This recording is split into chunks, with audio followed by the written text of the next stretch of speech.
Good evening and welcome to the Comedy Store. If you haven't done so already, do please find yourself a drink and a seat. Tonight's show will start in just about 5 minutes.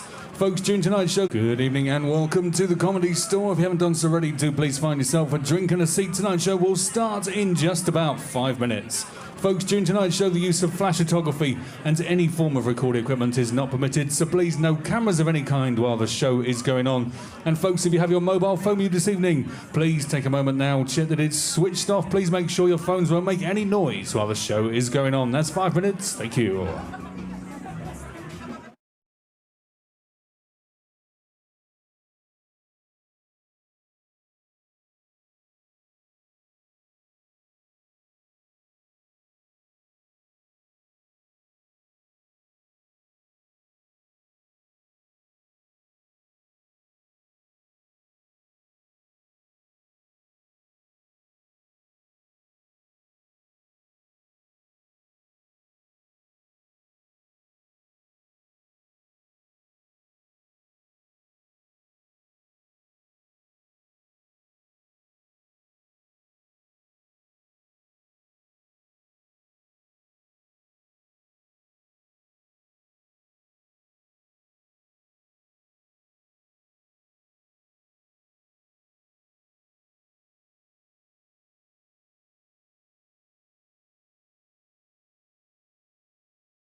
With this evening?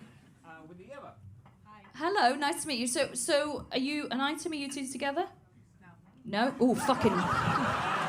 Ooh. Shut that down fast, didn't she? And that's what tonight's about. Boundaries, guys. So how do you two know each other? We're friends. You're friends? Question mark on the end. That friends like that is like. Is there another seat? Doesn't matter where you sit. No one's gonna fuck you, babes.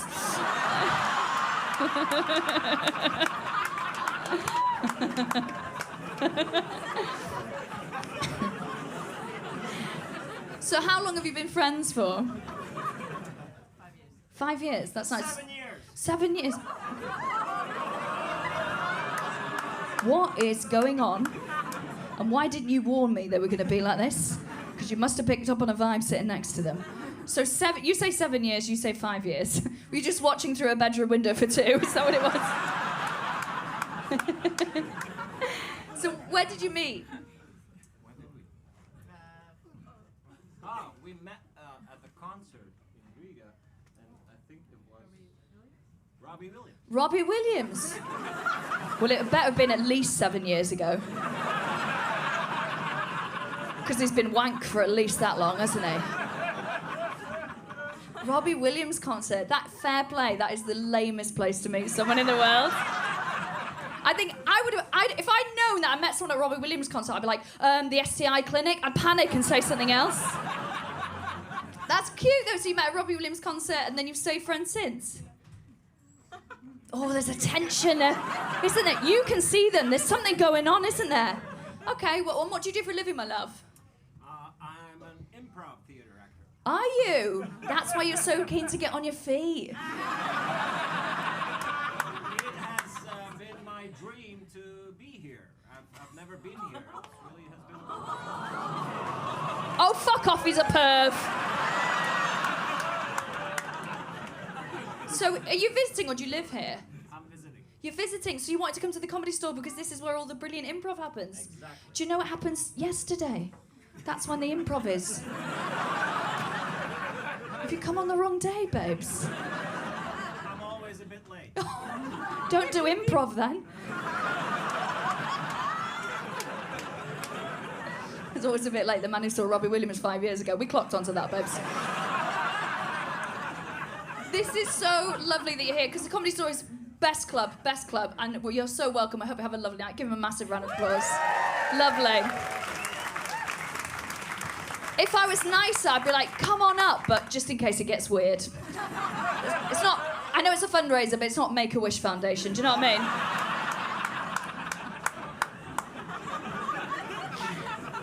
Right, so we've got you two lovely people here. I hope you have a lovely time. How much longer are you visiting for? Until Saturday. Until Saturday. What else have you got planned, lovely? Ricky Gervais. Ricky Gervais, sure, yeah. Oh, mixed vibes. Very much his career these days, isn't it? Yeah. Ricky Gervais. Anything else? And of course, some improv. Some improv. Well, you're gonna have a lovely time. You look like you're fucking over it. Yeah, he's planned this one. Well, genuinely, you both seem so lovely. I think you can have a great time. I think you're going to enjoy the show tonight. I really think you're going to enjoy it. Lovely, isn't he? It's really nice vibes. Let's get to know you guys here, because that jumper deserves comment. It's great. Someone's been to TK Maxx and it shows, babes. You look great. It's a good, solid jumper. What's your name, lovely? Sainsbury's. No way, is that a bit of TU? That's not Sainsbury's. No, it's not. It's got a Lacoste. What? Look at him pretending to be poor with a fucking Lacoste jumper on. Just Sainsbury's. I just found it on the floor. Fucking 70 quid jumper on. Yeah, that's definitely a TK number. So what's your name, my love? Philip, nice to meet you, Philip. And who are you here with this evening? Andrea. And then are you two an item? Yeah? Yeah. Oh, you've seen things, haven't you, Andrea? Yeah. When you've applied Preparation H, I'd say you're an item.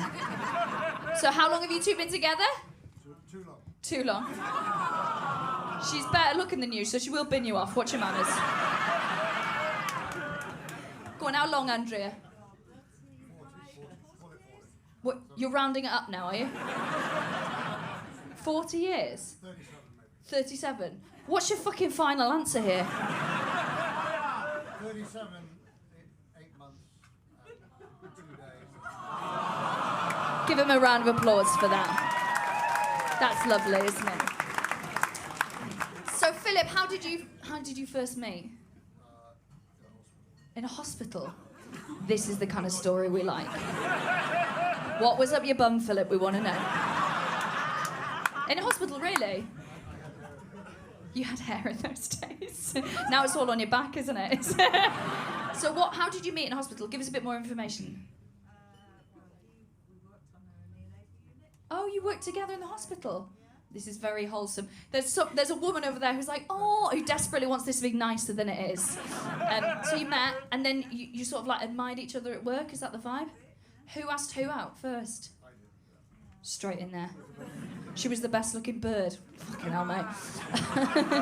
That was a call from the 1970s there. It was 1983. I do apologise. Famously the most progressive year. Yep.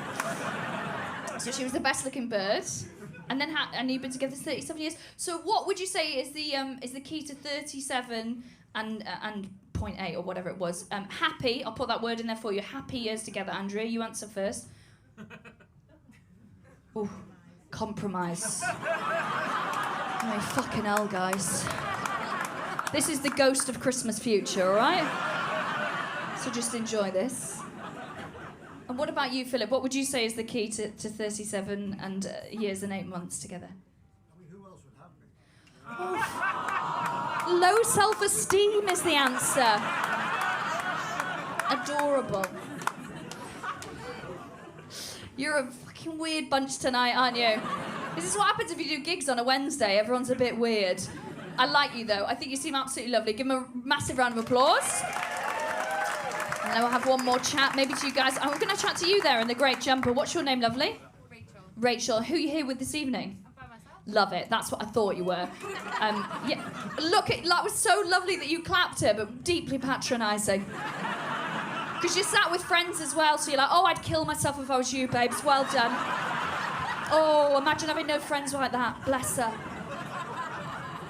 So what do you do, Rachel, day to day? I'm in the Navy. You're in the Navy? You don't fuck around. Yeah. No one had money on her as the one who's going to be able to kill people for a living. That's all right, isn't it? In the Navy. So what are you... You're not in the Navy right now? Are you on holiday, on leave? What? Right now. You're right now? Right now. Where's your ship? I fly helicopter. You fly helicopters? Fucking yes! What a bat she's been like, go on, ask me what I fucking do. So I'm going to lead you down the ship thing, which is impressive, and then when you least expect it, I'm going to whack out my fucking 10-inch dick of... Oh, mate, I just fucking ride helicopters for a living. That is a cool job, and you know it. Oh my God, that's amazing. So where's your helicopter then? I went Oh no, don't you start rolling back now and be like, it's a simulator in Blackpool, I panicked. It's in Cornwall. I work in a It's in Cornwall, what a fucking commute. So I plan stuff from London. you plan stuff from, are you in HR? Are you the admin person? Trying to pass it off as a helicopter pilot? No, very long way. Okay, so you do the admin here, and then if you need to go in your helicopter, you pop to Cornwall. Do you take another helicopter to get to it? It's quicker that way. It's quicker that way. We pay for this. Am I allowed to ask what the coolest part of your job is? Like the coolest bit you've ever done for work? Or is it just going to be a really sad statistic about how many people you've killed? The coolest bit is going to check like the surf on the coast and waving at all the holiday makers and being like, hey. Oh, really? You wave at them? Yeah. That... Ah. Bah! Little warmonger 4 rows back who's like, give us deets. Give us that, yeah, because that was an incredibly wholesome answer. They were all thinking it's going to be something like, it was like, yeah, and I went down really low. I was like, and be like, oh, just the holiday makers, I think, in Cornwall. We don't fucking believe you. But we're going to let it slide because you've clearly killed people. So, wasn't expecting this for a Wednesday. lovely, lovely medical personnel, clearly swingers. An improv comedian visiting for a while, and a murderer on the front row. That's what you want, innit? That's what you want at a fundraiser. That's how you make a gig. We are going to have a fantastic gig. Like I said, there's 3 acts in the first section, then a break, then 2 more phenomenal acts. It is a absolutely stellar bill tonight. It is brilliant. I'm so pleased that all these people have agreed to come and do the gig. Everyone is giving their time for free as well. So, yeah, fucking not bad, right?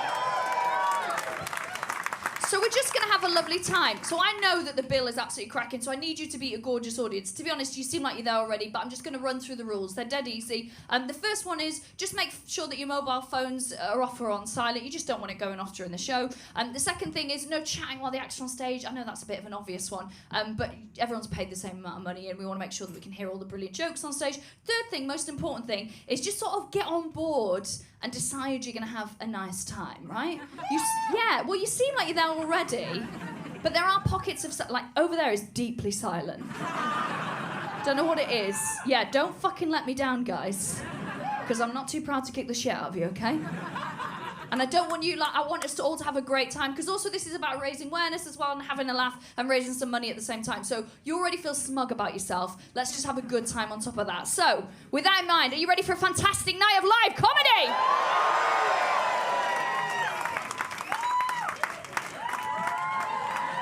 Yeah, you know, officially on your second fucking warning. Let's. Is this where we put all the rich people who don't give a fuck? Or is that where we put all the rapists? Is that what it is? Yeah, like, don't raise any money for this, they'll catch me out. Let's try that again with everyone giving a shit. Gigs, honestly, it's like socialism. If one person opts out, we're absolutely fucked. Let's try it again. Are you ready for a fantastic night of live comedy? Yes! That is what I want, Comedy Store. So the first act is a brilliant, brilliant stand-up comedian. A dear friend of mine, the fantastic Sarah Pascoe, is going to come to the stage. So, yes. Oh, you got so excited. So you're going to start the clapping for me. So I'll, because you started doing it spontaneously already. It was lovely, like the end of Cool Runnings, like that. So I'll point at you, start clapping, cheering, go batshit, and we'll spread it around the room. Is that all right, love? Great. So the phenomenal Sarah Pascoe's coming to the stage. 1, 2, 3, please start clapping and cheering. Let's spread it around the stage. Sarah Pascoe!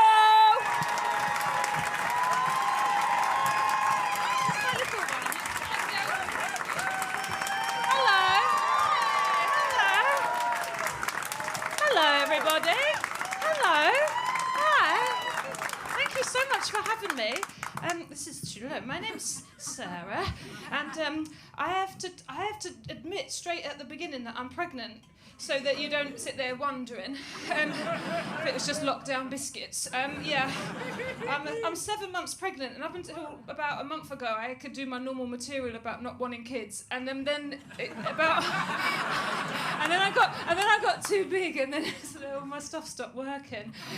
So I have to talk to you about being pregnant now. So I'm pregnant, and I always think it's going to be a bombshell, but no one's shocked because I identify as very young.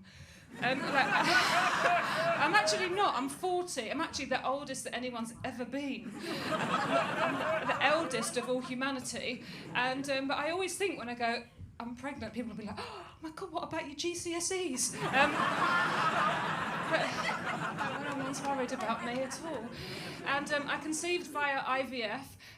It's either that or Aisling B gave me some fertility crystals, which she claims did a lot of the heavy lifting. It's one or the other. And I think it's really important to tell people you've had IVF because some people can also be suffering from fertility issues and it can seem like everyone else, it's very easy for them.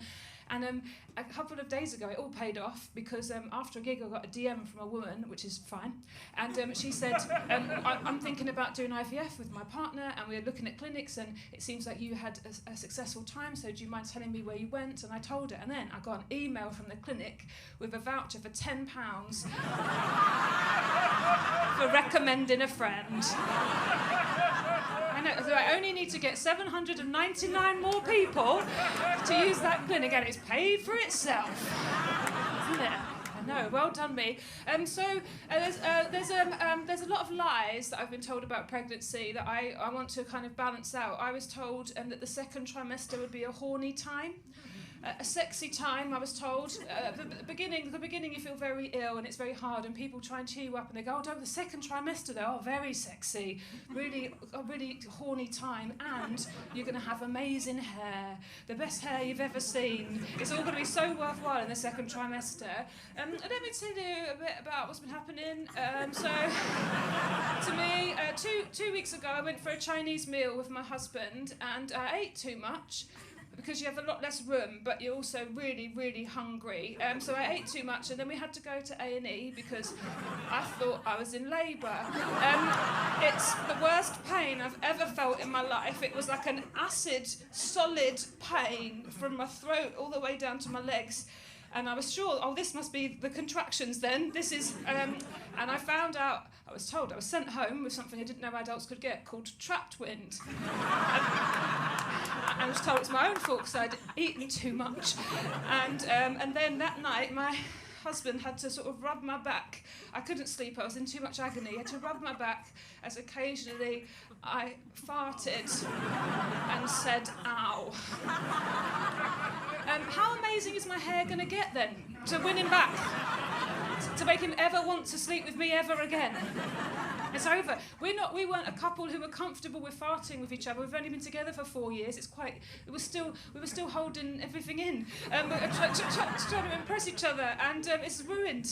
It's ruined now. Just two friends having a baby, living in the same house. You can't choose what kind of family you come from. If you come from a repressed family, you can't sort of relax as an adult. What I'm trying to say is I never heard either of my parents fart, ever. My dad left when I was 7. He might have farted after that. But never, my mama didn't. So when I was a child, I just assumed I was the only person who farted audibly. I learned to be suitably ashamed and stopped doing it. Then when I was at secondary school, there was a boy, when I was about 11 in my class, who was deaf, and he didn't know that other people could hear farts.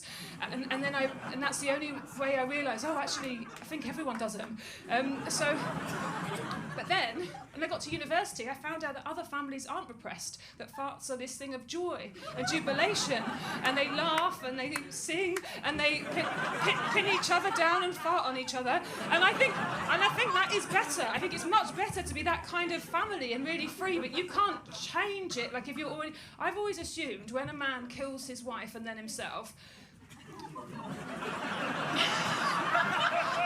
it's always sometimes certain sentences, especially at a charity gig, that's like trying to, protect the vulnerable. But let me tell you my theory. I've always assumed that was farting related. That after, decades of holding them in, he thinks she's in the garden, not the kitchen, and accidentally lets one rip, and it sounds not only loud, but weird, like a duck quacking. And then he realises, oh no, Marjorie's heard me. Life is over, I've got to end it all. And also, you can't leave Marjorie, because she'll tell everyone at the funeral, won't she, what happened? So, and I'm not, obviously that's out of order, but it is also reasonable. So, what was the other lie I was told? Oh yeah. I've realised how sexist I am. You realise how sexist you are having a baby. I'm having a boy, a man, a little white man. Just when they've never been less popular. So could you get trendy again, please? And when you're coming up with names, when you're thinking of girls' names, every single girl's name is just absolutely beautiful. And you go, Amelia. Oh, that's so lovely. I had a school teacher called Amelia. Oh, Anna. Oh, Anna was my first friend at infant school. Oh, Emily, I love Emily, it's so old-fashioned. And then every man's name makes you realise you've never liked a single man you've ever met. Not a single one. Not a single one of them. And you have to name your baby something that you've never met a man with that name.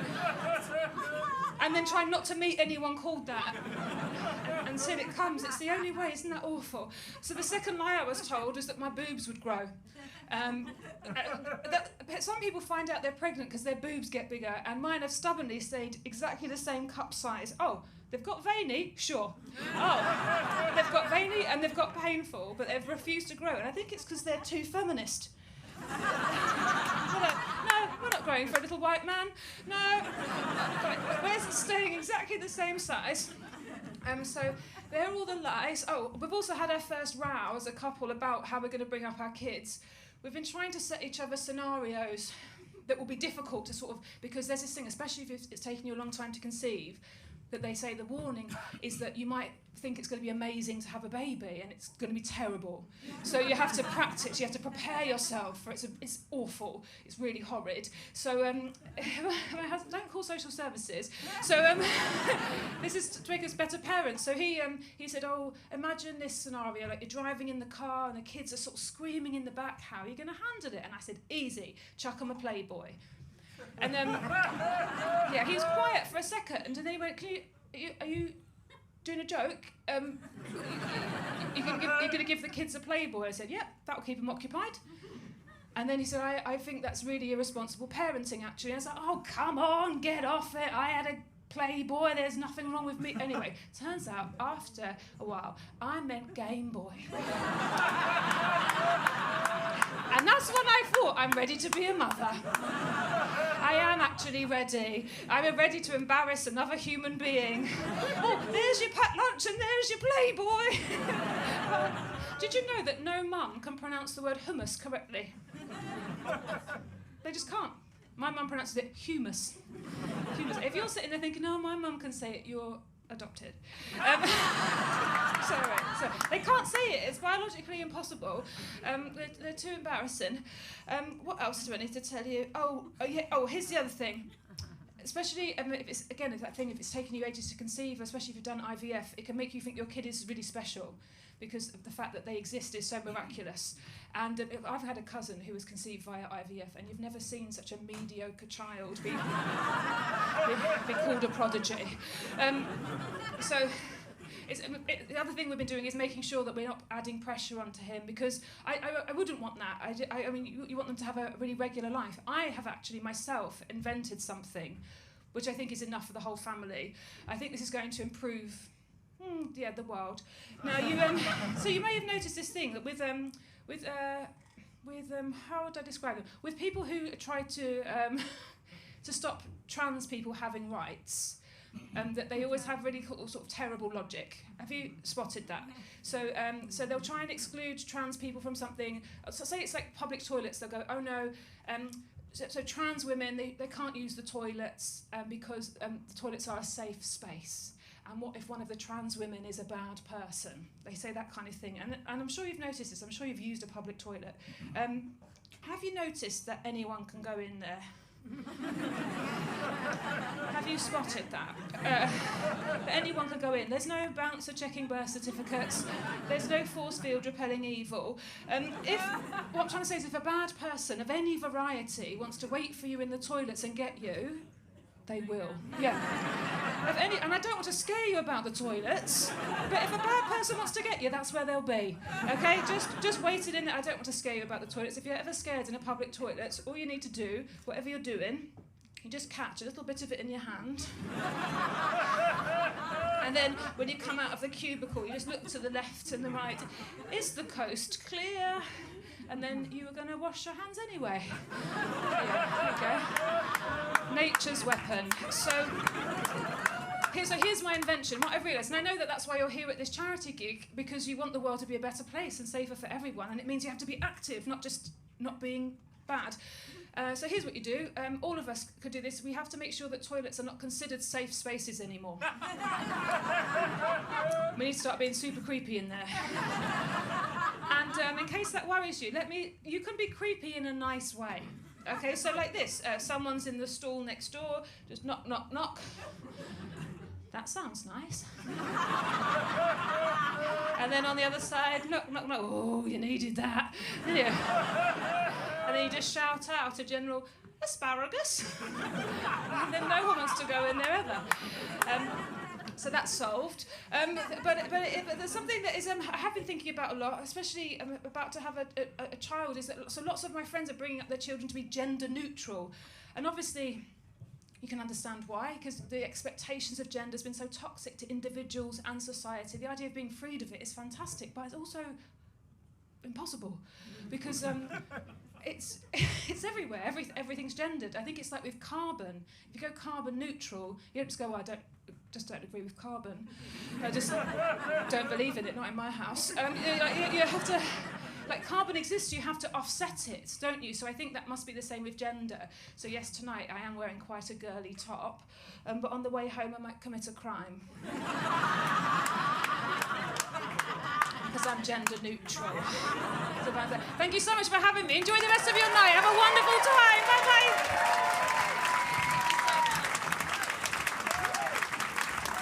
Sarah Pascoe! Love it. My partner and I at the moment, we're sort of in the chat about a family. We're not having children biologically. We're deciding at the moment if we're going to adopt or foster. That's the conversation. So we speak to social workers an awful lot. And one of the questions that people ask you straight away is, well, how many children are you going to have, right? And I've decided, because I don't really know, I thought I wanted to have 4, and then I thought I wanted to have 1. I kept flip-flopping. I was speaking to my mum about it, and she was like, well, how many children are you going to have? And I said, right, well, I think I want 1, because that's the most amount of like love and time and money that you can give is just by having 1, but I know they find it much more difficult to adopt out sets of siblings, so the right thing is to say 4, and I don't know if I said a 4 or 1. And she went, oh, Kiri, I'll let you into a secret. You have all your magical moments with that first child, and it gets progressively more boring after that. That's what my mum said, and I'm the youngest of 3, so read into that what you will.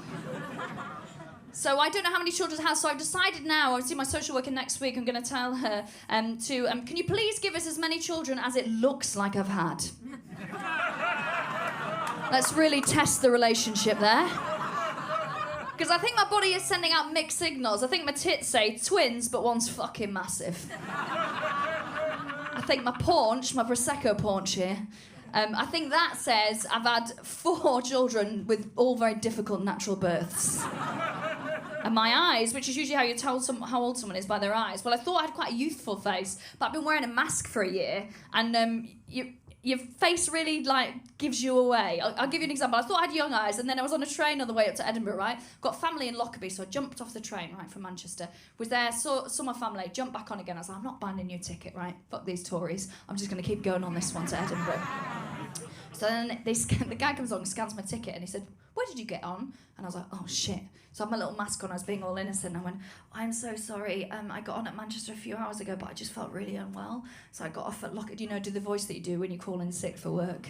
I've been up all night coughing. Well, that's a disease. Turned out it was one, and it fucked us all. I said, oh yeah, I said I felt really unwell, so I just got off at Lockerbie and had some fresh air and a little bit of food and some water, and I feel better now. So I was hoping I could just get on the train to Edinburgh, if that's okay. And he went, yeah, of course. Now you mention it, you look appalling. I was like, thank you for being so kind.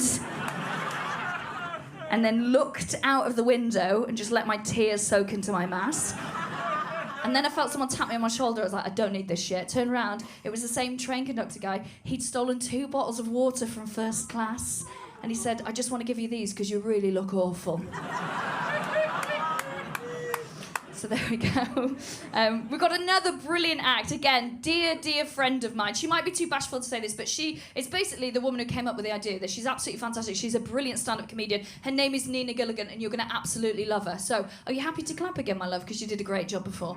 Yeah, you did. That sounds patronising, but I'm just being genuine. I'm just, it's because I've started to work with kids. I'm like, you did very well. Didn't you do well? Kids and dogs, same thing to me. Didn't you do well? Yeah. So the fantastic Nina Gilligan's going to come on stage. So 1, 2, 3, please start clapping and cheering. Spread it around. One stage, Nina Gilligan.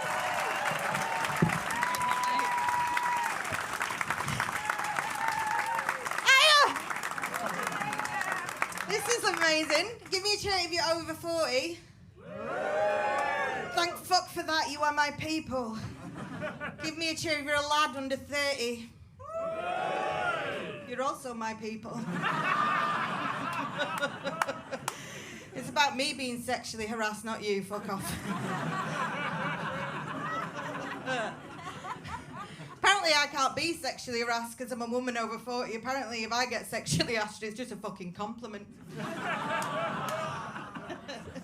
Yeah, when you're over 40, on the downside, men stop objectifying you, sexually. But on the upside, shoplifting's got easier. Didn't know what to wear. I've gone pleather. Have you discovered pleather, ladies?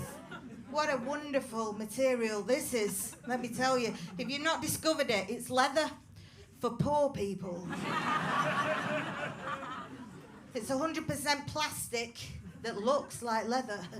I should warn you though, if you are over 40, not breathable. But if you do cough or sneeze, it is watertight.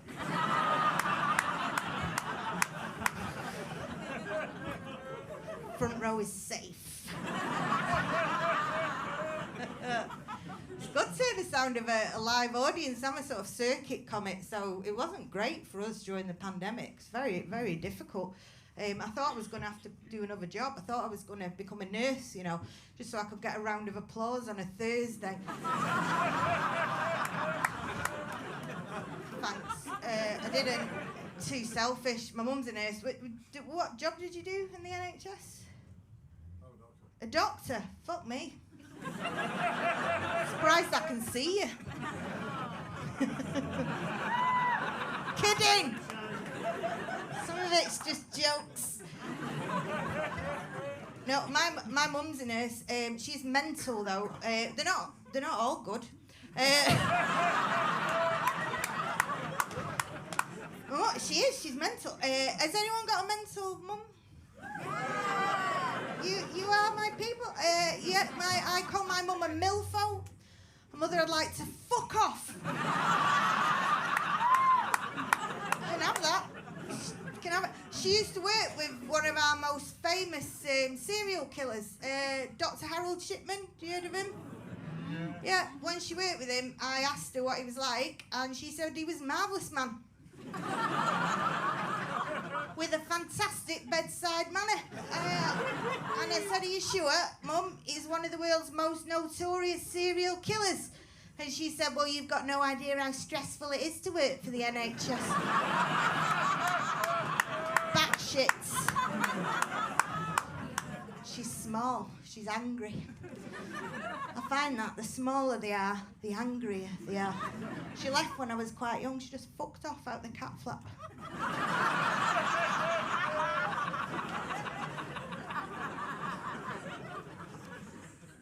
Not my real mum, I was adopted. I was adopted as a baby. Don't know if I've got any adoptees in. This'll be relatable. I was adopted as a baby, of course, as a baby, it'd be weird being adopted as an adult, wouldn't it? Congratulations on your 13 stone. Fuck off, 14. Premenopausal woman. She's house trained, does have the odd accident. I was raised by nuns. Nobody asks you if you want to be adopted, you know, or take your chances in the wild. Nina Gilligan, raised by cats. Nuns are a bit like cats. Couple are all right. More than 3 start to stink of piss. True. Can't watch any of those nun horror films. Do you know the ones I mean? Yeah. Like Sister Act. Sound of Music. Fucking terrifying. Found my birth family. I did in lockdown. I did one of those accidentally, but I did one of those ancestry DNA tests. Do you know the ones I mean? Yeah. Where you spit in a tube, and you find out if you're a Viking or related to Danny Dyer. They've got rules, you know. So apparently, if you're going to do it, you're not allowed to have anything in your mouth for half an hour before you do it. 18 months before I found a window of opportunity.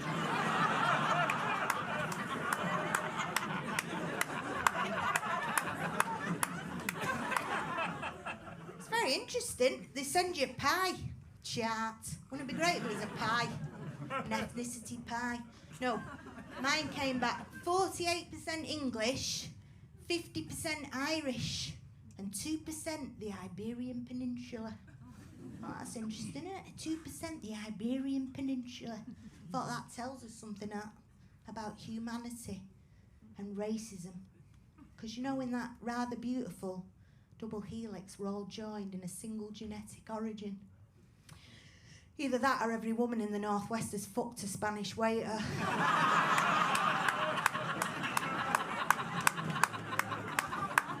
Not all of them, like, just the one.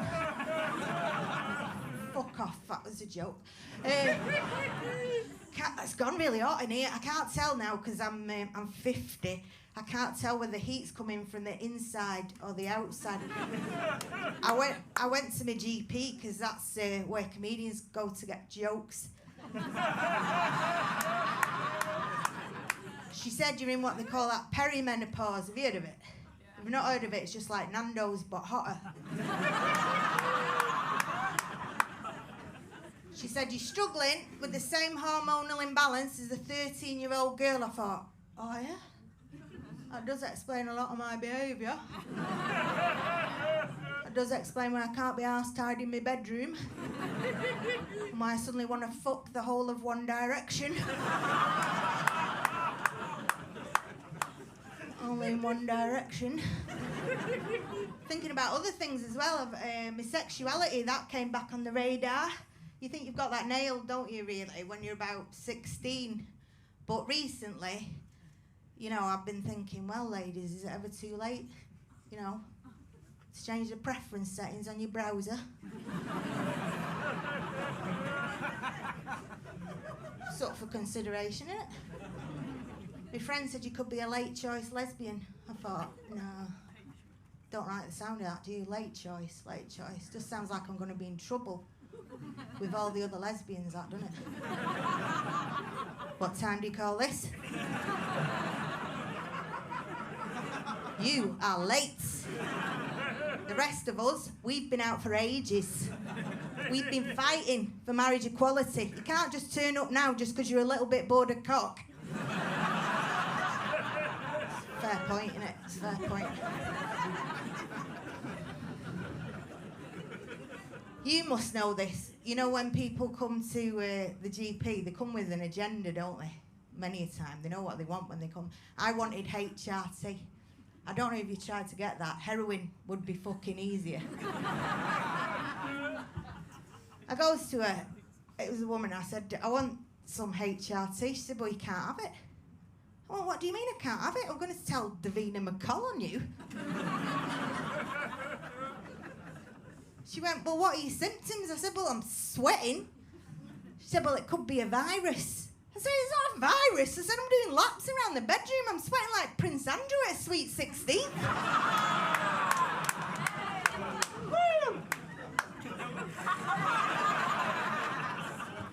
said, well, have you got any other symptoms? I said, well, things are getting arid. She said, what do you mean arid?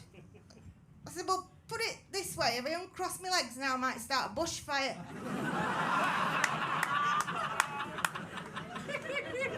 I got it. Weird, though. Weird. You go through this odd transformation. It's like, have you seen that film, Benjamin Button?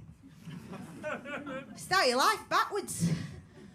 I started off depressed, no mood at all. And then, so I was fed up. And then I went through this period where they call it flat effect, where you have no feelings at all, none at all.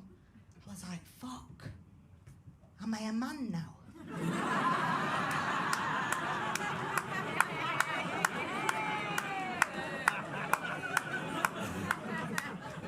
My husband was talking to me and I couldn't give a shit.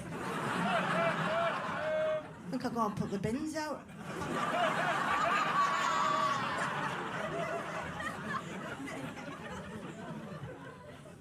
And then my libido came back in weird ways. Weird ways. Chris Whitty.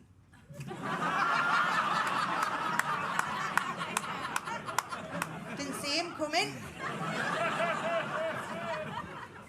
We used to play, you know, at the 5 o'clock briefings, I used to play shag, marry, and push off a cliff with the panel. Whitty, Hancock, Van Tam. That's your classic trio, that, isn't it? Wouldn't shag Hancock, would you? No. Most shocking thing in that pandemic was that man had an affair. He always looks like he's on the verge of tears. He looks like he'd come if he penis or a tit?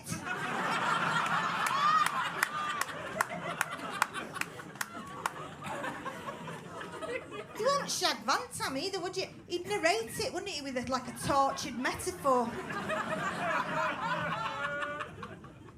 No, I'd have to be witty, wouldn't it? I think he looks nice. He's got watery eyes. Either that or he's got a massive alcohol problem, I don't know. Be a good lover though, wouldn't he? A good lover. I think it's sensitive, isn't he? Next slide. It's a cheap joke to end on, isn't it? Listen, thank you so much. I can't thank everybody enough for supporting this cause. My name's been Nina Gilligan. Good night.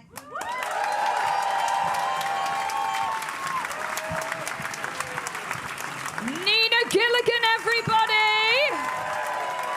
Pop that there. We've got one more fantastic act in this section. I'll bring them on in just a second. I might chat to you if that's all right. Lady who started the clap, who like involuntarily started clapping at just the mention of Sarah Pascoe's name. What's your name, my love?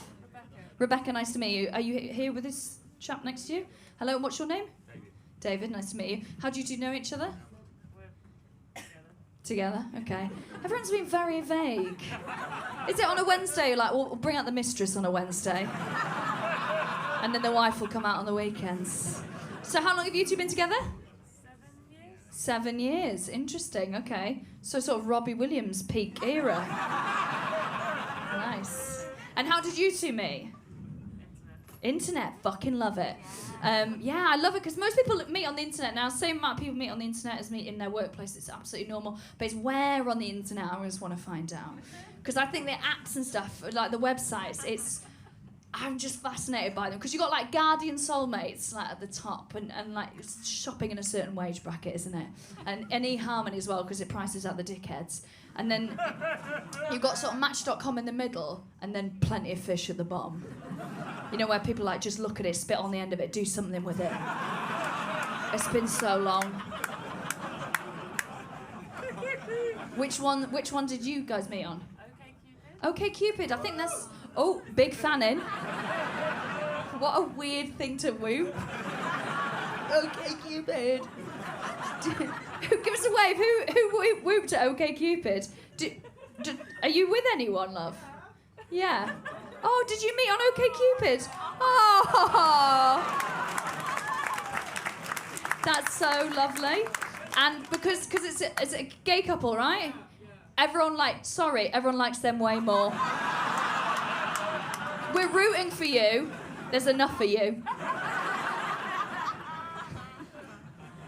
So what's like OK Cupid sort of like angle in? What's their unique selling point? Because they all have a something, don't they? Like, oh, we do this, or which one I hate? The elite singles. Ugh. I hate that. I won't suck a poor dick. I hate that vibe.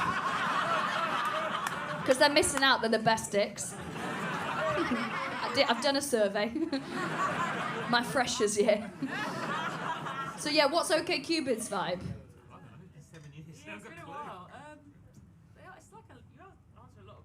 A lot of questions. What about you guys? What was it that attracted you to OK Cupid? Lots of questions. Oh, it's free. Why didn't you just say? So you will suck a poor dick. Nice! I want to find love for £no a month.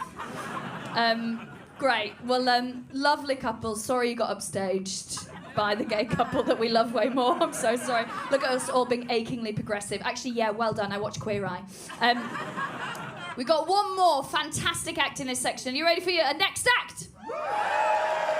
His name is Russell Howard and he's absolutely phenomenal. I don't mean to patronise you, but I hope you know how good this fucking lineup is. You will when you watch Ricky Gervais be transphobic. Anyway. So, the fantastic Russell Howard's going to come stage. So, 1, 2, 3, please start clapping and cheering. Let's spread around on stage. Russell Howard!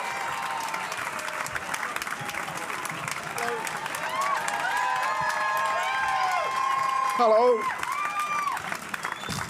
What an absolute joy. Thanks for having me. I've been in the West Country where I'm from this weekend, which is always a treat. Hanging out with my cousins.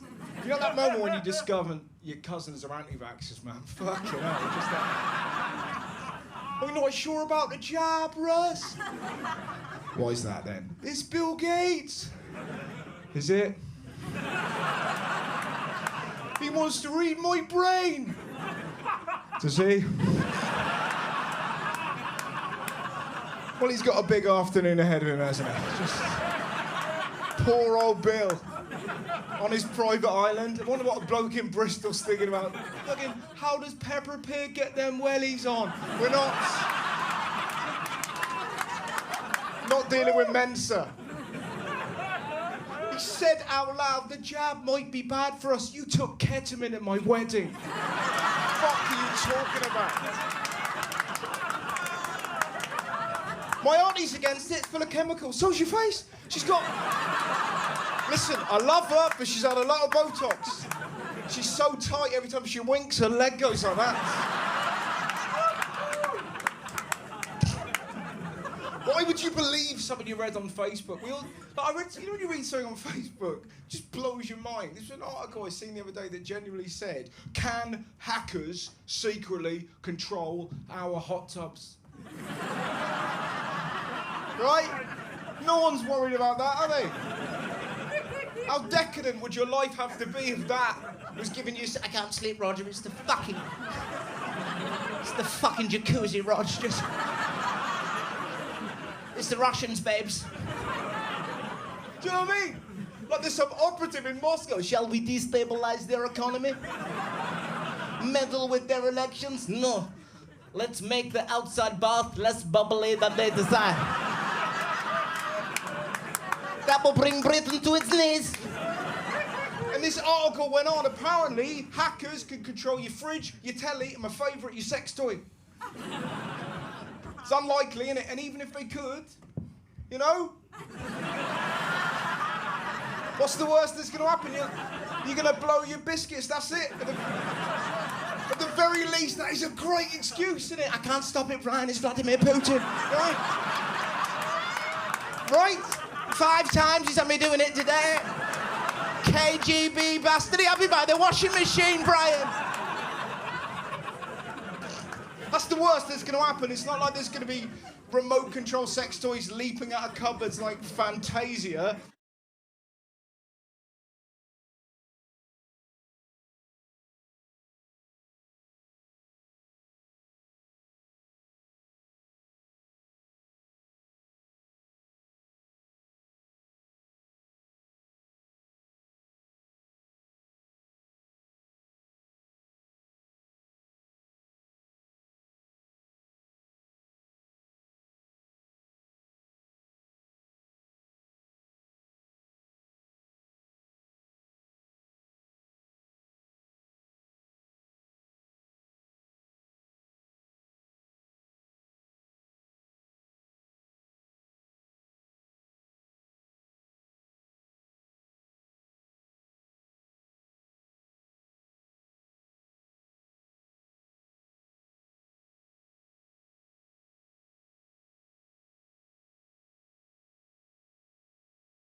Make some noise for Russell Howard! Amazing stuff. So, we're going to have a little break now, just sort of like, 10 minutes, something like that, so you can go and have a cig, have a slash, get something from the bar. Put your hands together for the fantastic Sarah Pascoe, Nina Gilligan, Russell Howard! And we'll see you in a little while.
right, and folks, please give a huge welcome back to the stage your host and compere, Kiri Pritchard McLean.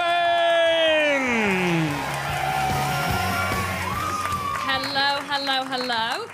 Give me a cheer for the start of the final section. Lovely. Well, good first section, wasn't it? Yeah. Fucking great. You having a nice time? Yeah. I point specifically at him, be like, she needs to know what I think. I like that. Let's check in on my mates. How we doing over here? Yeah, you enjoying it? Oh, good. I'm so pleased. What about you fucking murderer? You having a nice time? Good. I love that you've come out on your own as well. It's great. How did the couple? I assume it's a couple that you've sat next to. No, what is it? Best mates. Love it. Yeah. Don't try immediately trying to shit stir. Oh, they can just be friends. So how long you been best mates for? Like 4 years. 4 years. Adorable. Now we all sit. Now like, oh, he's gay. I get why they're best friends. But it's because you're both so fit. Everyone's like, are they gonna fuck? And then you start chatting. Everyone's like, oh. 4 years. So when did you guys meet? Where? At uni. At uni. Lovely. What are you studying? We graduated last year. I did education. Education. That's vague. Yeah. So it's not even teaching, just education vaguely. I'm getting the vibes that someone didn't do brilliantly in their A-levels. Just a vibe. And I say that with the confidence of someone who went to University of Salford on clearing. So, you know, game recognised game. Do you know what I mean? So education. And what about you, love? I did English. You did English. Good, solid one, that, isn't it? The parents can be proud of saying. Education's a bit fluffier, isn't it? So what is it you want to work in specifically in education? I don't really. Yeah, that's fair. That's fair. 3 years to go, not for me. I used to teach because I've got a degree in drama, and what else are you going to fucking do? And I loved it. I love teaching. It's one of the things I miss about doing this now is I don't get to teach. I love teaching primary school kids in particular because you can always get them enthusiastic. And also you can do it when you're still pissed. So good. Love it. Teaching drama to primary school, so fucking easy. Any job that's basically professionally going, okay, everyone find a space. You can just do that for an hour. Don't just do this for 45 minutes. No questions asked. You everyone find a space. Okay, everyone lie down on the floor. We're going to play Sleeping Lions because Miss is hanging out her fucking arse. But I love it. And then I started doing this. I didn't have time to teach. So one of the things I used to do is when I lived up in Manchester, I used to volunteer with the local kids in my community, right? Because I love working with young people. I think they're fantastic. They're obviously the future. And it was great because basically I worked as a mentor. So you work with a young person to help sort of build their confidence, help them find work. I fucking loved it. I loved everyone I volunteered with as well. They had really good hearts. Even though what we do is a bit sad, we had to look out for signs of neglect and things like that. But you have a bit of gallows humour, you just get through it. So, like, we're doing some training, and they said, okay, well, don't add them on Facebook. Don't bring them into your home. Don't bring them into your car. Don't get into a sexual relationship with them. And I went, oh, what, you can't even wank them off? And nobody else laughed. Yeah, had to do the course again. So what was your name, lovely? Harriet. Harriet, nice to meet you. Harriet, what's the plan now you've left education behind? Fun employment. Fun employment? No. What kind of fun employment? No, I just write blogs. You just write blogs? Yeah. About what? Rubbish! Yeah, for like an education company. For an education company? Oh, you just squeezed her arm to give her reassurance because that cunt shouted at her. Rubbish. That was so lovely. That was like the nicest thing I've seen between strangers in ages. It was like, oh, the worst of humanity, the best of it. So you write blogs about education? Yeah. All right, that sounds sort of vague enough. Yeah. Yeah, that's good. And what about you? What are you doing with your English degree? I work in a deli. You work in a deli. Solid stuff. I bet you are fucking coining in with olives at the end of the day, aren't you? This is going off again. No, it's not.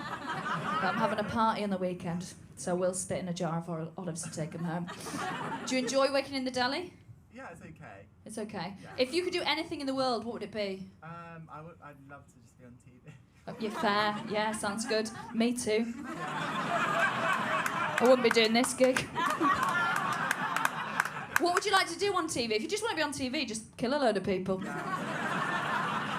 I'll get you on it. Like presenter? Presenter? Yeah. I mean this as a compliment. You've got the teeth of a presenter. He's got gorgeous teeth, yeah. Fuck Rylan. Fuck him off. Yeah.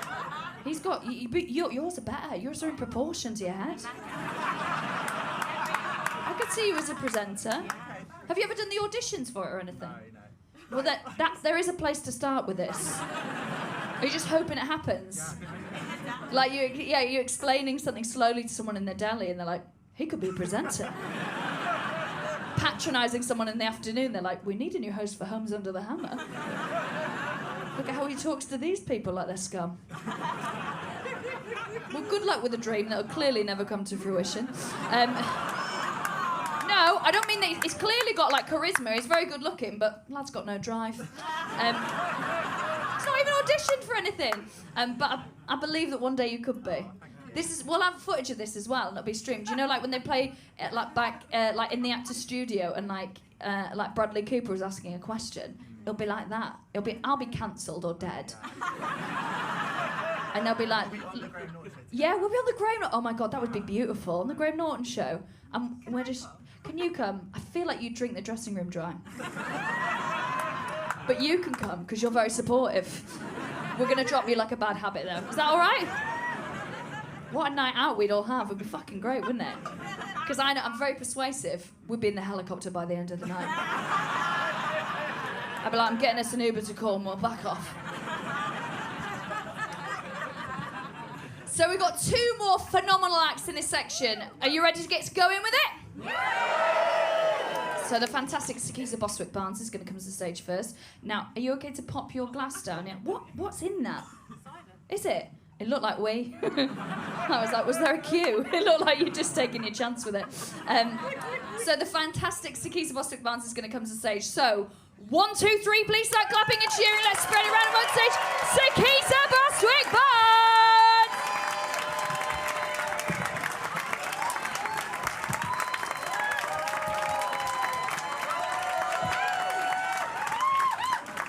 Hey everyone, hey! How's everyone doing? I don't know if you can tell by my accent, by the way, I'm black.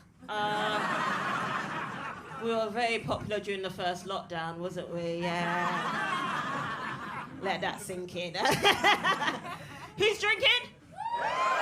Oh, yes, my people, yes. Because I feel like in the UK we've got a drinking culture, wouldn't you agree? Yeah. Not problem, culture, yeah? Because we use any excuse to have a drink, don't we? Like, yay, it's sunny, let's have a drink. Oh, yay, I'm pregnant, let's have a drink. Oh, yay, my partner's gone down on me for the very first time, let's have a drink. I'm kidding, guys, I'm very much single. Hey, babe, hey, how are you? How are you? You look like you've got money.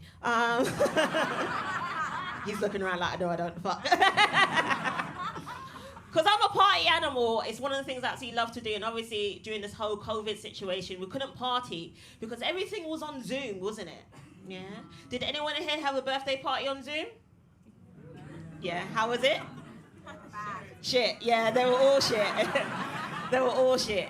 I had birthday parties on Zoom, I got invited to divorce parties on Zoom, I got invited to 6 baby showers on Zoom. 6 baby showers on Zoom. And I was really annoyed with the fact that babies were having so many parties during the pandemic and I hadn't partied once.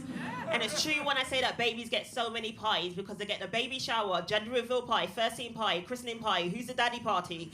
Why does there need to be so many parties? Also, I appreciate that new parents, anyone here got babies by the way?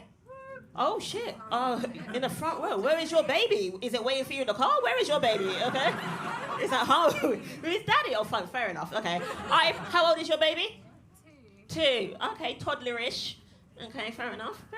I appreciate that new parents are excited to bring new life into this world, but why can we not throw me a party for the fact that nothing's coming out my vagina, okay? Can we throw me a party? Can that happen? Can that happen, please? You're like, yeah. You're like, yeah. I want that party. You want that party? I'll come to that party, okay? Also, I don't appreciate whenever I go to a baby shower, people expect me to bring a present. No. I don't know if me and this baby's going to get along, okay? This baby could be a twat, okay? More than likely. But I'm probably jealous with the fact that babies were having so many parties during the pandemic, because the last party I actually went to pre-pandemic was jury service. Now, I don't know if anyone here has done jury service before. I did mine at the Old Bailey. Very fancy, right? Very fancy. I turned up 8:30, very excited, was filling in my form, and this white man sat next to me, and he was like, I'm not going to fill in those forms. I'm going to get myself off jury service. I was like, how are you going to do that? And he said, he's going to tell the judge that he's racist. And I was like, should you be telling me this, okay? And he was like, no, I'm not actually racist. I'm just going to tell the judge that so I can get off jury service. And I said to him, if you're saying that to the judge, you are therefore assuming that the defendant is of ethnic minority, which sounds like racism. Let's look in the book, okay? There it is, just above thinking black lives don't matter. But there it is below thinking A.D. Harriet and Lenny Henry are the same person. There it is, right there. There it is. And he was like, no, I'm not actually racist. I don't see race. Now, I find that very interesting when white people tell me that, because if anything, white people have got great vision. They see things other races don't, like ghosts,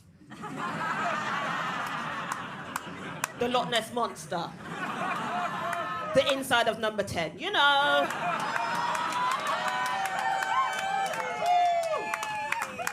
So I got up and walked away from him, okay?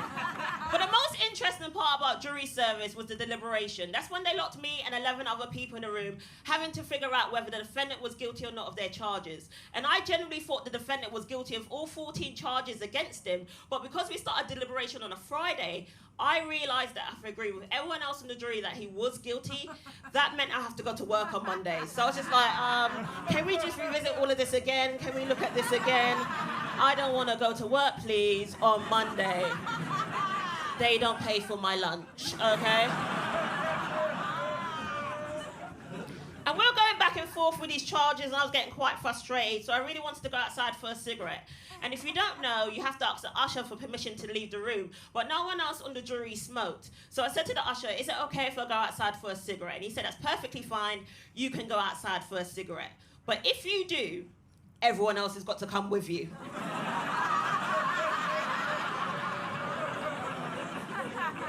So I walked outside with 11 other jurors, one usher, 12 people behind me, like a Beyonce up in this bitch, like, I woke up like this, I woke up like this. Entourage. But I came out the pandemic, wanted to celebrate life and the fact that I've got a tight vagina. So some people know. So I decided to throw myself a house party. It's my favourite type of party. And if you don't know, the first rule of a good house party is not to set it in your own house. Now, I set mine in my best friend's house in Brixton. Everyone know Brixton? Oh, I love Brixton. Mainly because I can get anything I want to in Brixton. Like, I can get my nails done, I can get my hair done, I can get my fruit and vegetables, I can see my cousin, all in one shop. All in one shop. Brixton was a place for a very long time that white people were scared to go to because of the reputation. But now it's been gentrified, so now black people are scared to go there, okay? It's got a fucking Pret, okay? Anyway, set up this house party, I was very excited. We went out full out with the food. We had 5 different types of chicken. We had curry goat, we had fish, we had macaroni pie, plain rice, rice and peas, jollof rice, curry goat, all of that, salad, coleslaw, potato salad. Went full out with the food. And we looked at the guest list and realised we needed some diversity. So we invited 5 white people. And what happened was the 2 white people I invited decided they was going to bring bread, hummus, and blue cheese. Do you know what was left at the end of the party? Bread, hummus, and blue cheese. Take your shit with you.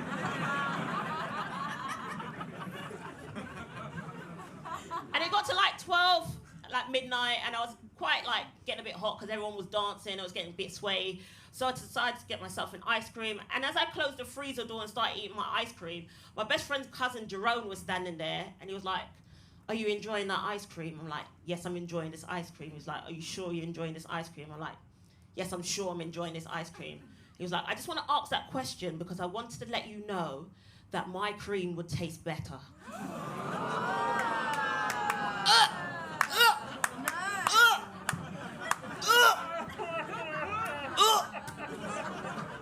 Why would you tell someone that?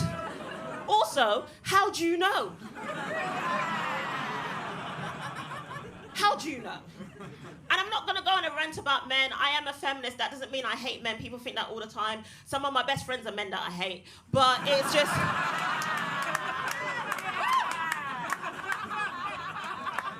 It's just that there's still a massive difference between men and women, and we talk about the gender pay gap, but it goes beyond that. Like, even when it comes to dating, I actually hate dating, especially when it comes to the dating apps, because I came off of them, hated them all, tried them all, Tinder, Bumble, Hinge, Grindr, LinkedIn. Uber Eats. Uber Eats was my favourite. Tried them all, hated them all. I came off of them mainly because I had a day which I called Dick Pic Friday, which is exactly what it sounds like. Like, I signed up on a dating app, matched with someone, I was like, hey, how you doing? How's your day? Dick pic. Okay, let's try someone else. Hey, how you doing? What do you do for a living? Dick pic. I accumulated 25 dick pics in one day. Now, I don't understand the concept of dick pics. Men, not all men, but men. I don't understand what you expect my response to be, like, just, dick pic? For me? Oh. But men, not all men, but men, what you don't seem to understand is, when you send out a dick pic, you don't just send me a dick pic. You send me and the close circle of friends I'm with a dick pic, okay? We trade them like they're Pokemon cards, okay? So what happens now is, whenever I do get sent a dick pic, what I just do is send them one back.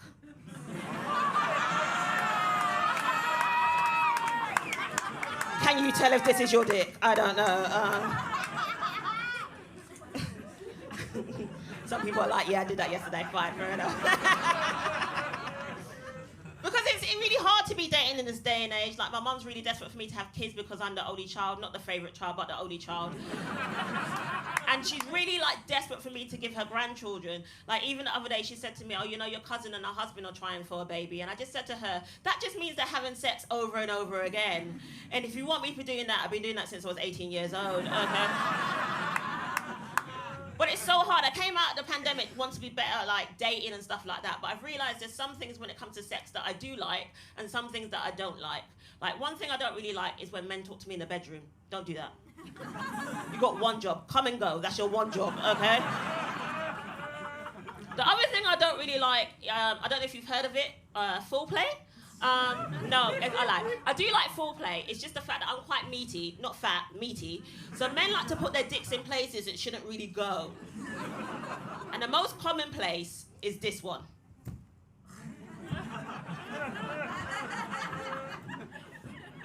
What is this? What are we doing with this?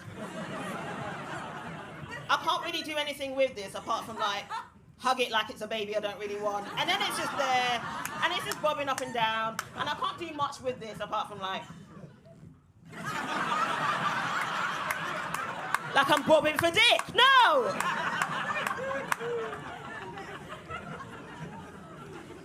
But because I am single, a lot of my friends are always like, in order for you to find love, you need to love yourself a little bit more. And I'm just like, you know what? I love myself 4 times a day. It's perfectly fine, yeah? Yes, I will talk about masturbation since you lot brought it up. Thank you, okay? Because I feel like, especially in comedy, when a woman comes on the stage, talks about masturbation and vaginas, everyone gets a little bit awkward. Like this, apparently, okay? Because I'm going to say it's 2021, I masturbate women! Yeah! Yes, queens, yes, queens, yes, queens! Damn right. Because I can only love me the way that I love me, and I love myself well, yeah? Because I wake up, look in the mirror, I'm like, girl! You were the shit last night, let's get to work. Yes, damn right.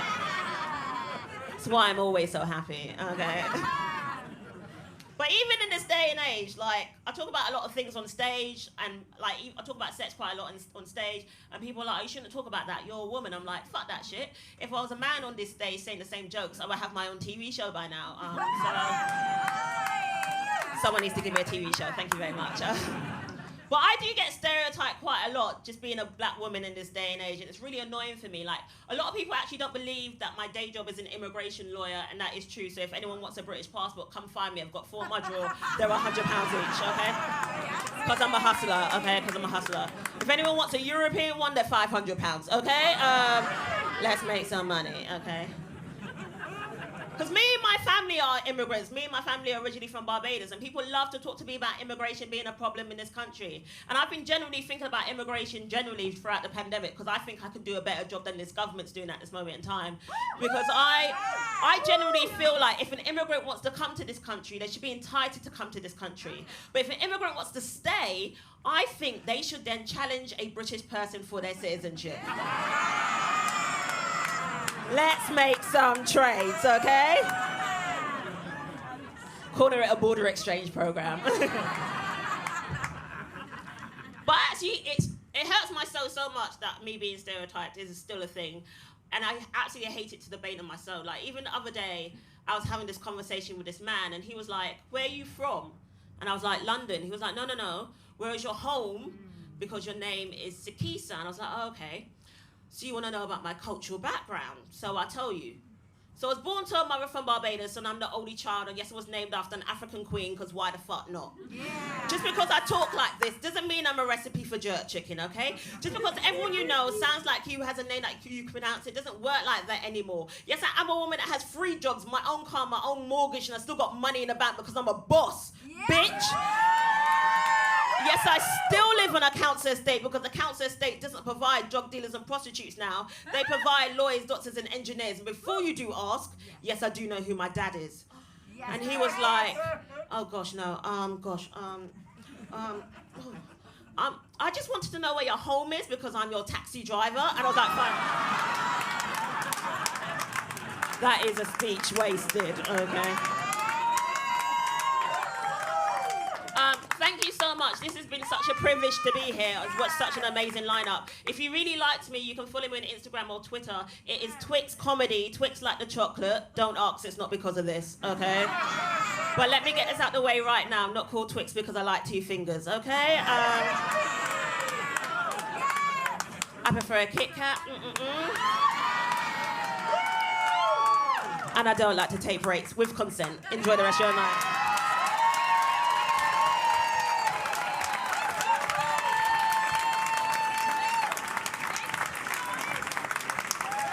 Make some noise for Sakisa Bostwick Barnes!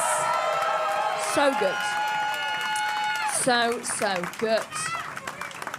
We got one more act for you left. I know have you had a good night? It's been absolutely fantastic. Just so you know, there's another one of these, another fundraiser up in Manchester at the brilliant Frog and Bucket next week. Yeah, it's great. There'll be a live stream of it. Please have a little watch. And if you know anyone in Manchester, will you pass on the word? We want to sell it out just like we have done with this place. We can raise more and more money for it. Is that all right? Will you do that? Thanks very much. These will. You got again. You posh cunts. Like, I don't know anyone up north. I think my dad bought a horse from near there, but I can't be sure. Is Milton Keynes north? I don't know what kind of horse you buy from Milton Keynes, but it'd be a shit one. Right, we've got one more fantastic act for you. Again, really good friend of mine, fantastic comedian. His name is Nish Kumar, and you have a fucking great time with him. So, very good. Last one now. You got to go big for this. I know what the gig's for, but get a tit out or something, yeah? All right, mate. Really go wild for this, okay? So the fantastic Nish Kumar's going to come on stage. What? Yes! Nish Kumar!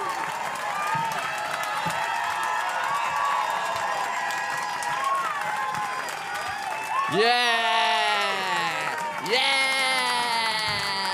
Yeah, it's me, yes. How was the gig? I imagine Russell Howard closed. No?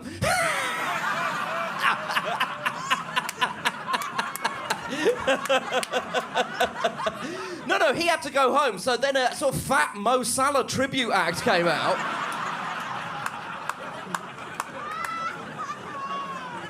He seemed very angry. It sort of looked like he was on his way to a personal trainer's funeral.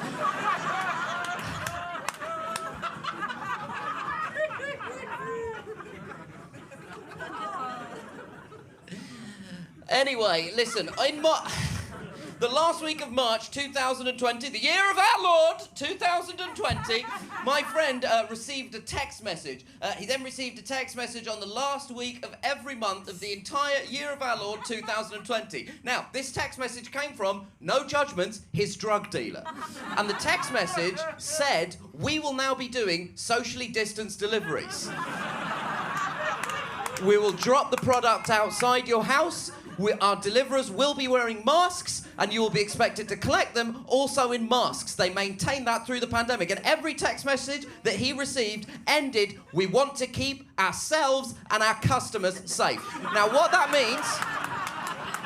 means is people whose job it was to sell drugs had a better grasp of managing a public health crisis than the fucking British government.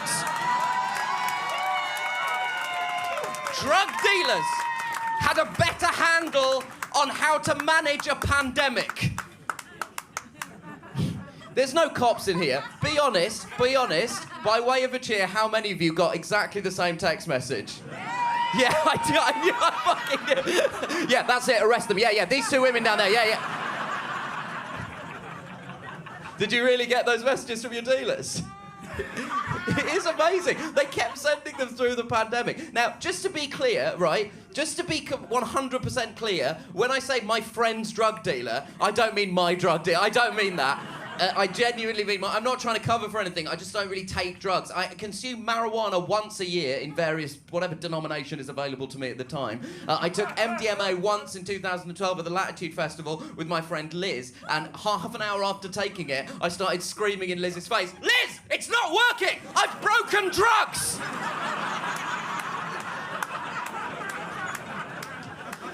And she said while I was saying that, my pupils were the size of saucepans. It's a horrible deleted scene from 24 Hour Party, people. And I've never taken cocaine. And I'm 36 years old, and I don't think I can start now. Like, I don't think no story that ends well starts with the story. And he really got into cocaine in his mid-30s. And then things really started, if anything, going too well for him. I think it's too late. I think cocaine is over for me. I can't take cocaine. I've never taken cocaine, and I've never skied. And I think it's over. I can't do either of them at 36. As far as I can tell, they both seem to involve a lot of white powder and a lot of white people. So, as far as I'm concerned, I didn't really miss much. When I told my friend Matt that I'd never taken cocaine before, do you want to know what he said? He said this, with that nose, what a waste!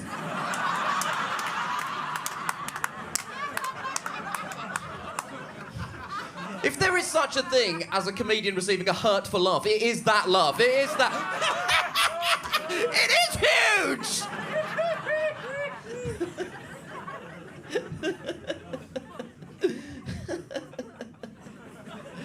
Fucking drug dealers had a better handle on how to handle a pandemic than the fucking British government. It's a disgrace. We've all learned a lot. We've learned you can't fucking trust the Conservative Party, you can't fucking trust Boris Johnson with shit. We've learned a lot about each other. I've learned that you people don't know how to wash your hands. Like, I have a slightly obsessive thing. I always have hand washing. I actually knew about the happy birthday thing before the start of the pandemic. That's how much of an obsessive thing I have in terms of, like, washing my hands. But what I found out is, they said, you know, the thing is, when you get home after you've been outside, you have to wash your hands. What were you fucking people doing before then? What were you doing? Were you just walking around, just touching things willy-nilly, and then coming home and going, an apple straight in the mouth? What the fuck were you doing? Oh, I've been on the tube. I'll just touch a seat that was one thin layer of denim away from a man's ball sack and anus. And now that I've touched that, I'm going to pop home and just pop my hand straight in Grandma's mouth. Straight in the mouth. Post my disease-covered hand just straight into Grandma's mouth. No problem. Disgusting. Absolutely disgusting. And I have to ask this, is that a white thing? Because I swear to God, I don't know any brown people who, when you come in the house, your parents don't go, wash your fucking hands. You've been outside, it's disgusting.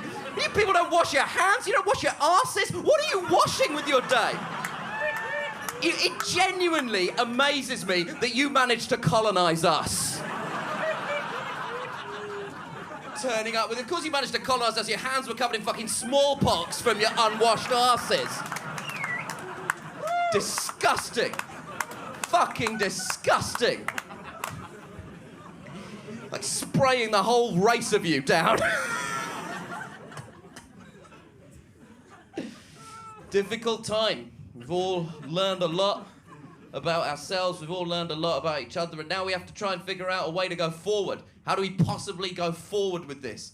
What have we learned? We need to be kinder to each other. We need a better, more equitable way of running our economy. And listen, I don't know what the dominant system should be for running our economy, right? But there's a chance that I'm not the one that's going to find out, right? 2 weeks ago, I came home, ate a cookie, forgot it had cannabis in it, and fell asleep face down on the carpet, right? I genuinely forgot. I told you, it's my one denomination of marijuana a year, and I had it and just passed out straight on the carpet, right? So there is a chance that I am not going to be the person that figures out what the dominant system of running our economy should be. But what I say to people who defend our current system of deregulated, laissez-faire, capitalist economics, is this going well? Because it doesn't feel like it's going very well at all. Right? Inequality is rampant. There are 4.3 million children living in the United Kingdom, the 5th richest country in the world, in poverty. 4.3 million children. And while that's happening, Richard Branson is flying in space. Why the fuck is Richard Branson in fucking... What is he planning up there? Why is he there? It's insane to me. He lives on a private island and flies around in space like a C-grade Bond villain mullet fuck. What the fuck is he doing up there? He got money from the government last year, a subsidy, £1.79 billion of our money to help out, bail out his struggling airline. You know when people say, you can't give poor people welfare, they'll just waste it. He went to space! Has there ever been a bigger waste of money? Oh, people on benefits. He flew in space with our money! Also, I just found this out, he only went 80 kilometres. 80 kilometres, that's not space! That's just up! He just went up! Like the film Up! He flew up in space and only got as high as a man with balloons tied to his fucking house! The fuck is going on? When I was 16 years old, my friend Rob accidentally ate 23 magic mushrooms. He has been closer to space than Richard Branson.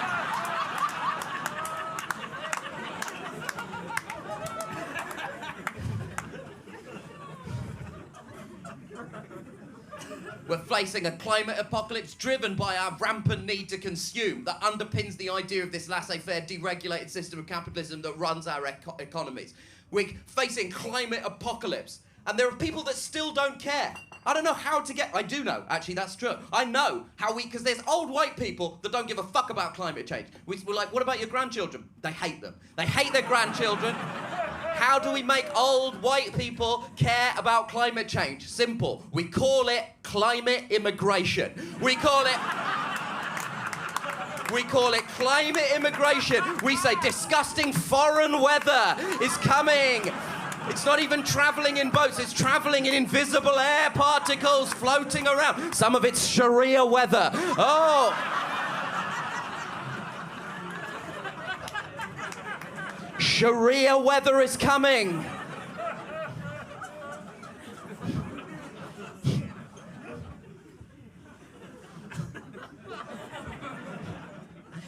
I'm pretty funny. Funny guy. What can I say? I'm a pretty funny guy. I'm just a pretty funny guy. My partner said to me, you have to stop describing yourself as a pretty funny guy on stage. My partner and I have been together for 10 years, or as she puts it, enough. She keeps saying to me, it's enough. We need to break up now. It's our 10th anniversary next year, and she's like, let's just draw a line under the whole thing. We never got married because she has a feminist objection to the institution. Now I would hate you to think that she's judging any of you that are married. We love weddings. We absolutely love attending them. We're great guests. We dance to all the songs. We cry. We hang out with the aunts. We're really fun wedding guests to have, right? But she has an objection on feminist grounds to her being part of that institution, right? But she keeps saying, we've got to break up now. It's 10 years. And I keep saying to her, what the fuck are we going to do? Like, after 10 years you have to do it before 10 years. What are we going to do? I met her when I was 27 years old. The fuck are we going to do now? Like, our relationship has been like a prison stretch that we've done together. And if we get released from it, statistically, we're likely to re-offend to get back inside the institution. And by the way, if we do ever get married, those will be my vows. Those are exactly the vows that I will use. The only truism I've gleaned from relationships in 10 years is that when there's two people in a couple, regardless of whether that couple is, two cisgendered people, regardless of the gender identity, regardless of the sexual orientation of the couple, the only truism I know is that in any couple where there's two people, one is good at sleeping and one is bad at sleeping. And that is the only truism that I know. And I love it. This is the only piece of... I've been doing comedy for 15 years. This is the only good observation I have made. This is how McIntyre must feel all the time. Like, it's incredible. It's incredible. I finally noticed something after a decade and a half of doing comedy. One is good at sleeping, one is bad at sleeping. Now, that doesn't mean that you both don't have crippling anxiety. It just means that you choose to process it at different times in the day. My girlfriend is amazing at sleeping. She spent the whole day going, oh my God, I wonder if I've said the wrong thing. Oh my God, I wonder if I've said the wrong thing. And then it's nighttime and she just goes, bing, out like a light. Whereas I walk around all day going, whap, bam, loo, wow, lap, bam, bam. I'm Nish, and I'm great. I'm Nish, and I'm great. Woo, woo, woo, I'm Nish. And then as soon as it's time to sleep, I'm like, oh my God, remember what happened in 1997? You misspelled the word necessary in front of the entire class. And the PE teacher called you a dipshit. Remember that? Remember?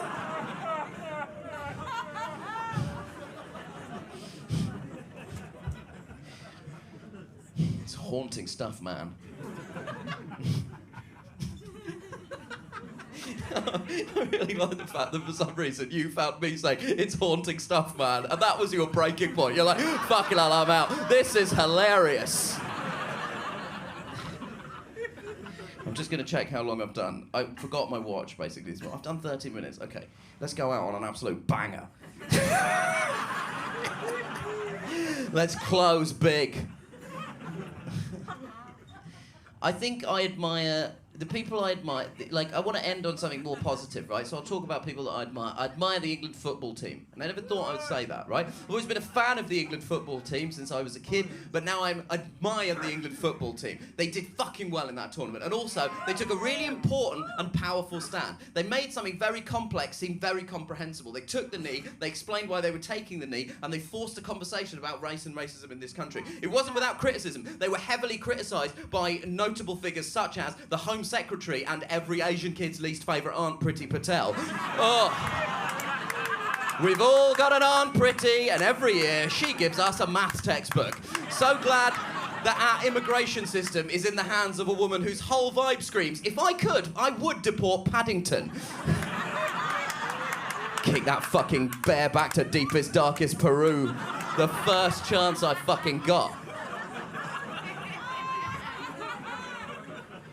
I felt proud of the footballers. I was upset when Bukayo Saka, Jadon Sancho, Marcus Rashford were racially abused. It really hurt my feelings, really. It was terrible. And the thing is, Bukayo Saka afterwards said he knew he was going to be racially abused because he missed that penalty. He wasn't the only one. I got a text message from my mum that night that said, don't take the bus home. Every brown person you know got the same text message that night. Don't take the bus home. I was like, mother, please, I'm on television. I haven't been on the bus in years.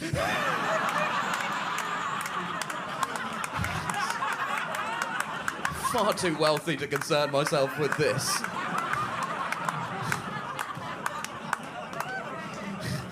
I'm in Uber comfort, mother. I make Uber comfort money, okay?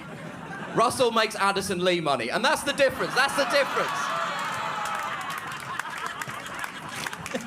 Russell's out there. That's Sky money, that Addison Lee money. He selects the one for a pet. He doesn't even have a pet. He just does it for it as a power trip.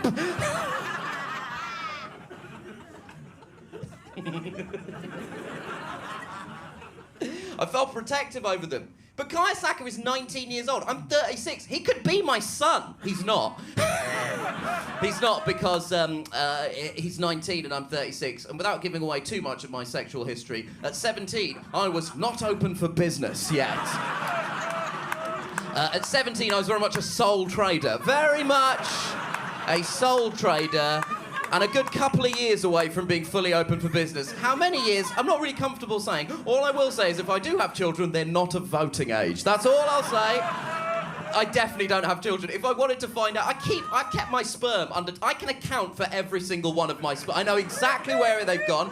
If I wanted to find out if I had any children, all it would take is 2 phone calls and a shout downstairs. That's all it is. I keep my sperm under lock and key. I have a tally book for every single one.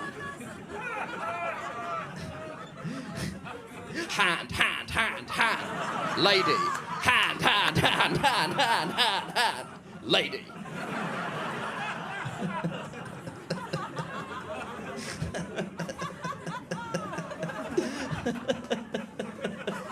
Hand, hand, hand. Wall of a porter cabin in a place I was temping. Don't tell anyone I said that, okay? Because that was not cool, that I masturbated in a temporary toilet outside a temp agency. Felt protective over them, and it was nice for me, because I'll be honest with you, when I was a kid, if I saw the England flag, not the Union Jack, the England flag, I was like, I'm about to get called Packy. That's how I felt. Like, that's how I felt. And it's difficult. I know that's a horrible thing to have to say, but that is how I felt, right? And so it was nice to feel connected to a symbol of the nation. It's not nice to feel alienated from a symbol of the nation, but I did feel alienated because we seem to have a government that was only concerned was more concerned with protecting the symbols of the nation than it was protecting the actual people. What good is sending a bunch of police to protect a fucking statue if you're going to let 150,000 people die, right? No, it was nice to feel connected to the symbols of a nation. I feel alienated from some symbols of the nation, but because they're fucking stupid. There are some symbols of like national anthems. National anthems. No? No. Are you national anthems are fucking stupid. It's stupid shit. What are you, a fucking infant? If you're over 18 and you think national anthems are good, change your nappy and think about your life. They're fucking... Oh, every country must have its own theme song. Every single country. And we must stand for the theme song of the country with our hands on our hearts. We must stand there, every country. And people say, adults say things like, oh, the Italian national anthem is quite the banger. Stick that on in a club and see how you go. Go up to the DJ and say, we don't need to listen to this Crazy in Love by Beyonce. We really need the Italian national anthem. They're all shit songs. The music is shit and the lyrics are worse. Every national anthem's lyrics are basically, my country is the best country. All other country, shut up. Everything we did in history was good. If your country is a country for stupid fucking people. Adults standing there. The theme song must be respected. Don't kneel during the theme song, black people! And then the flag goes up. Oh, the big beach towel has been raised. The big beach towel and the theme song are playing. This is a sacred moment. The big towel and the song are playing. You a fucking imbecile. Do you do that for all theme tunes? Don't you dare skip intro Netflix. So no one told me life was gonna be this way.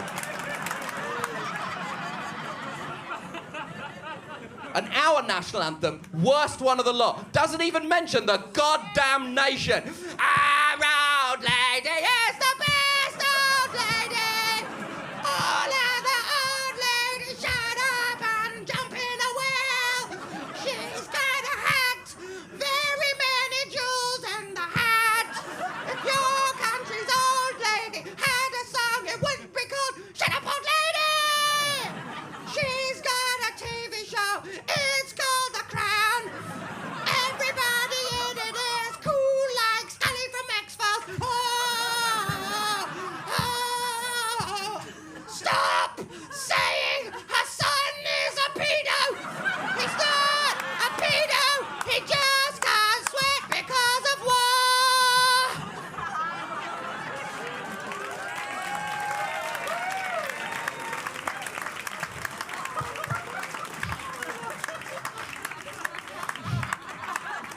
God damn it, I hope she hasn't died tonight. I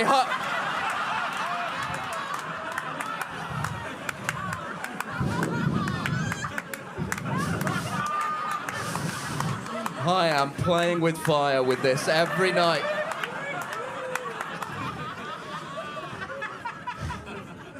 Be honest with me. If she has died right now and someone says to you, we'll always remember where we were. You're like, of course you're like, you know what you're going to say? We went to see a comedy night and a comedian spoke about her, if anything, too respectfully. This is a fantastic cause and a fantastic lineup. Thanks very much. See you later.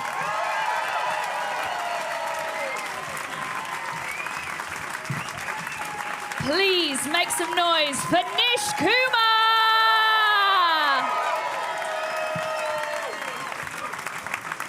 Have you had a nice night? I'm so pleased. You've been a fucking brilliant audience. Give yourselves a massive round of applause. You've been incredible. And you've raised a load of money as well that's going to make everything safer and make our working environment as brilliant backstage as it is on stage. So genuinely, thank you so much. It means an awful lot to us. Like I said, there's one in Manchester. Now, I know there's some comedians in the room, obviously. No, imagine if we were like, time to close the show, motherfucker. Him getting up on stage and be like, suggest a film genre?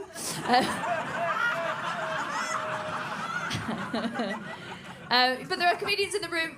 We've just released a survey, right? So anyone who's ever done live comedy or works in live comedy as a freelancer especially, there's a survey that I'll tweet out afterwards. You can find it on there. Fill it in. We want as much information as possible so we can target the right areas. So yeah, please do that. Thank you so much for supporting us. Tell people you know about the one next week in Manchester. And the last thing to do is put your hands together for all the wonderful extras. Sarah Pascoe! And Nina Gilligan! And Russell Howard! And Sakisa Bostwick Barnes! And Nish Kumar! Bar is going to stay open. Happy hour prices. Go and get fucked up. Don't sexually assault anyone.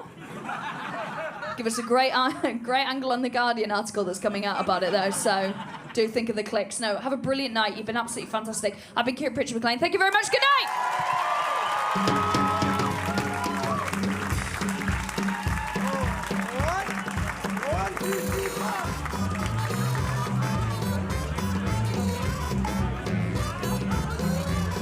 That's right, folks. Bar remains open, selling drinks at happy hour prices. Do feel free to stick around and join us for a drink or two.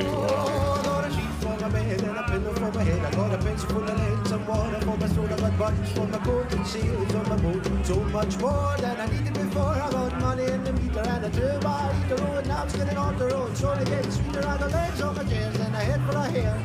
Holding a pan and some shoes in my feet. I got a shelf full of books and most of my teeth. Few pairs of socks and a door with a lock. I got food in my belly and a license for my telly. And nothing's gonna bring me down.